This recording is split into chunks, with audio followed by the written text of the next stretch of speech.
Alright everyone, one of the cats is outside the door sort of doing squeaky meows because, I had to make a half-hour long video, so I'm overdue as far as time goes right now. We have to talk about Howard Dean being a total fucking miscreant, which, Howard Dean, and for those that don't know, which is probably a lot of you, for a while he headed the DNC, which is like, at this point a job that means nothing. He was a governor in the state of Vermont here, and he was a practicing physician. And he's come out and said, well, in blatant violation of the Goldwater rule, which by the medical association has said, well, don't worry about the Goldwater rule with regards to public officials. It's okay to not meet them, not know anything personally about them, and declare them to be mentally ill. Perfectly okay. Makes perfect sense, because Trump. Now, he's come out and said, well, Trump is mentally ill. I think he's a narcissist and shit. I think that his mental capabilities are degrading. And he's citing reports that are blatantly false tabloid spew, in which unnamed White House officials, through some, tertiary rag tabloid, some really, really far left opinion piece, are quoted as saying, well, Trump's mental state is declining, or like Omarosa or something. Those aren't reliable sources.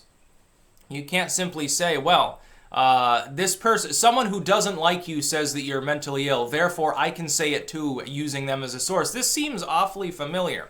It seems a lot like the way in which sites defame content creators.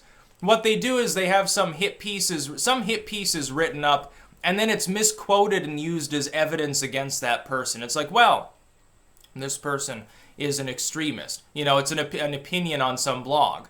Then BuzzFeed takes that and slaps it in as a source and says, oh, well, known extremist, Alex Jones, known extremist, Stefan Molyneux. And they do this all the time, and it's totally dishonest. It is propaganda. It's also very, very transparent. It is easy to see through it.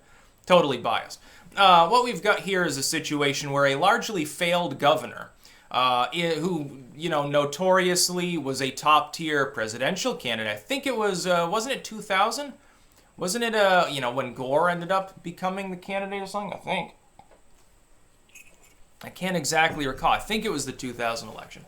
He was up there with, I think a little bit above Gephardt, actually, at the time. And some of these others. I think that was the one, was it John Edwards at the time, or was that 2004? I can't remember. Some of these people are forgettable, but Howard Dean sabotaged his own campaign. He was rising in the polls. He was in third place, rising up towards second, if I remember correctly. And then he gave his infamous scream speech where he went completely nuts on stage and quickly collapsed and ended up dropping out of the race. That's Howard Dean in a nutshell. When he led the DNC, it was inept, and then he got canned, basically. He was a shitty physician, probably, which explains why he weighs in on others' mental health without even apparently having physically met them. It'd be one thing if he had, met him informally at least a couple times, be like, maybe he could say, well, Trump seems to be a little derpy. I think maybe he's having memory problems. You've never met the dude. You know literally nothing about him that you didn't read in from a third-party source. You can't prove that they're reliable. Therein lies the big problem with what we've become as a culture. It's nonstop sensationalism. The problem being we haven't held people accountable for actually telling the truth. Meanwhile, Silicon Valley rambles about fake news all day, as in from the alt-media sort of creators of the world, while at the same time, nobody is willing to address the fact that CNN lies constantly and provably, like with the Cohen story, or saying you can't read WikiLeaks releases because it's illegal. MSNBC, like fucking Rachel Madcow there and all these people, Anderson Cooper, they all lie constantly. Fox News lies constantly. Sean Hannity's a liar. Tucker Carlson's just a miscreant. They're all a bunch of corporatist assholes, basically. The big worry is people like Howard Dean might simply suffer from the same Trump derangement syndrome. I don't think he's in any official capacity within the Democratic Party. You trying to get attention for a presidential run, Mr. Dean? It's possible. You never know. He's done more stupid things throughout time. The thing is, he's an academically trained, intellectual individual. He has been a physician. He was a governor for a while. It's not like he's dumb in the standard sense. It's just that he's being dumb in a behavioral sense. What he's done is believe all the tabloid spew about Donald Trump, and he's just taking it to heart. Well, they all say he's crazy. Omarosa says it. If Omarosa says it, it must be true. Don't you understand that you sound like you're part of the fucking Stern universe right now? These people I don't even think fully understand. Like, they think they're in charge. They think that they're being funny and they're like, ha ha ha, you know, we'll spread propaganda about Trump. But they've actually come to believe their own lies. I think that's what's happening. It's beginning to bleed out so that people actually have started to believe it, even though they should know better because they're the ones actually creating the propaganda. They're actually like making themselves mentally ill more than anything else. By the way, it's been a while since they used the Trump is mentally ill excuse. Like for a while there, remember, the ultimate gem was all the Russia stuff. Why have they stopped talking about that and gone back a step to talking about how Trump is mentally ill or has orange skin? I wonder why. It's because the Russia line has failed completely. It's failed to destroy Trump's support. He's not going to get impeached. They know that the Mueller probe's not going to lead to impeachment. They know this because it's all sensationalist bullshit that they themselves have drummed up.